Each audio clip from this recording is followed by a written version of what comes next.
Hello guys, magandang umaga. Pasensya na kayo sa aking boses at talagang ganito. Nakasakit tayo guys at minsan ay gumising tayo na lamang ay ganito na ating boses.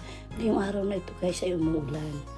At ako'y nagpapasalamat na dito sa atin sa Calapan City ay kamaka-naka ay umuulan tuwing madaling araw. Samantalang sa ibang lugar, dalawang LGU dito sa Oriental Mindoro ay nakakaranas ng tagtuyot o tinatawag na El Nino according to the DA. So dito sa Calapan nakikita mo na maraming mga puno at buong kahoy ang bumubunga. Kaya guys, dito sa Bulusan, ako'y napadaan dito sa lugar nila Kapitana, sa likod nila.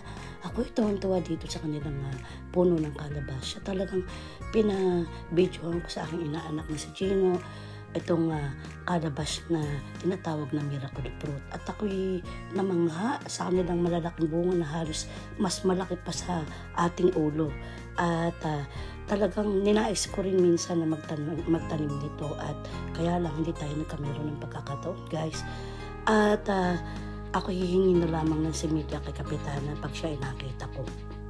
So guys, nung way tayo papunta sa farm ay nakita natin si Basti at si Mang Dario na nangunguha ng palaspas para sa mga susunod na araw na ibebenta nila.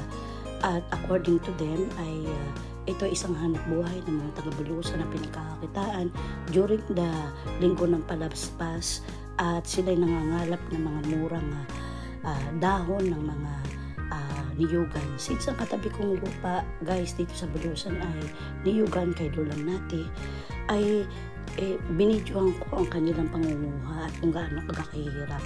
At according to them ay talagang sila'y kumikita yearly dito.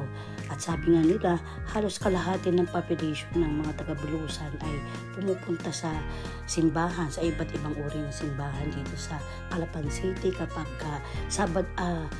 linggo na madaling araw ay nakapila na sila sa simbahan at ibinibenta nila ng retail ang mga palaspas at sila kumikitang maiga dito. Kasama ang aking inaanak na si Gino at si Jessica, ang mag-asawang si Noriel at si Jenna. Sila ay kasama sa mga taga-Bulusan na nagbebenta nito. So ito nga si Basti, nakiusap ako sa kanya na kung pwede i-picture ko dito. Ito si Basti ay naging tauhan natin dito sa farm guys at siya ay napakabait na anak at napakabait din kapatid na talagang sumusuporta sa kanyang pamilya at hindi na nga siya nakapag-asawa. Ang sabi niya sa akin ay sa ibang araw na lamang daw ang iintindihin daw niya ang kanyang kapatid at kanyang nanay. So guys, ito nga habang siya umaakyat ay binibidyo ko siya at at the same time i-interview natin siya guys. So tunghayin natin guys ang ating mga conversation sa kanila. Hindi ka pagkat yung mababa eh. Tama ang nagkikitan. Magkano mga mabibenta naman din? Hindi ko man din alam mga kapatid. Pag Mamang Dario, magkano isang puhas? Maganda ba ito yan? So, 24 sa bisintahan. Yan? Yung mga ginagawa Ay, pupunta ako doon. Kailan bibenta yan? 24 Sa 24? Ay, dapat ikukuhain na ngayong araw na to. Hindi nga rin malalaya. Hindi ko nalalala. Pagaling mo kagari lang yung nanyo. Libre na yan. Pag kayo kapit bahay ko si Jerica. Ay, sa kaway-kaway, taga-Bulusan. Aba, ang Ay, sinadaan. Nalik ako ng buhangin. Ay, kaya nga. Ay,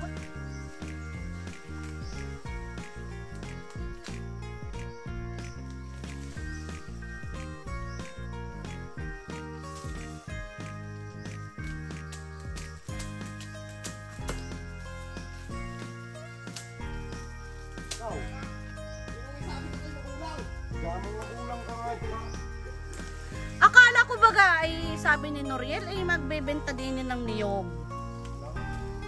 Daw amin ay sasama.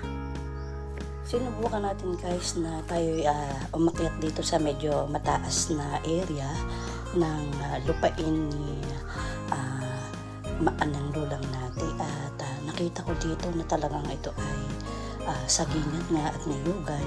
Ito nga guys at ibinibidyo ko ang 360 degree na kung saan ay mababanaagan ninyo ang lugar na kung saan ay pinagkukunan ng ikabubuhay ng Lolang Nati at ng kanyang mga tauhan. Ito ay niyugan guys at sagingan At ito nga, binalikan ko ulit sina Basti at sina Mang Dario at susubukan na nilang hakutin ang kanilang mga nakuha ng mga young coconut leaves. At yan ay kanilang iisa-isahin na lagyan ng design para maging ready sa Sunday na morning sa simbahan. So guys, tayo ay uuwi na at pupunta na tayo sa ating farm at mag-uumpisa na tayo mag-pollinate every morning. Ito ang ating ginagawa.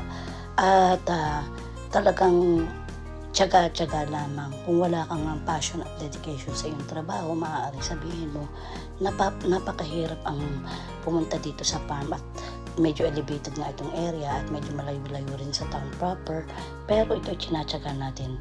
Talagang sinasabi ko nga, ang isang farmer kapag wala siya talagang passion at dedication sa kanyang ginagawa ay talagang mahihirapan. Pero ako, I find it relaxing naman at sabi ko nga, ito ay aking passion na rin. For 12 years, ganito ang aking ginagawa. Inumpisahan ng tatay at ngayon wala na ang tatay, kaya ganito lang ginagawa.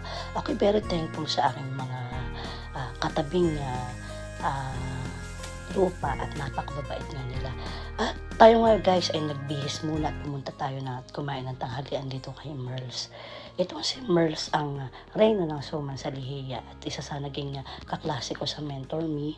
At actually, nung high school pa lang ako ay naging tindera niya sa kanyang RTW shop. Kaya throughout the years, simula nung itinatag ko ang Iraya Life Enterprises ay naging kaibigan natin si Merls. So guys, tunghayan natin kung paano niya pinagsisilbihan na sarili niya mismo ang nagsiserve sa kanyang mga client dito sa Bolos Kitchenette. Ako ay panaka-naka, minsan ay nabisita dito at dito rin tayo kumakain ng tanghalian minsan. So kaway-kaway mga guys, ito nga ang kanyang mga kliyente na mga kabataan. Marami rin mga kabataan na kumakain dito at sinasabi ko nga, napakasarap na kanyang luto guys. Lalo na yung pritong tilapia at saka yung pickled mango. So, ngayong araw na ito ay kasama ko ang aking kapatid na kumain ng bali ay chicken, ano nga ba yung kinain namin dito na mixed veggie at saka sinilbihan niya rin. Ayun, itong chicken chop suey. So guys, maraming salamat at muli si Soxy Mendoza ay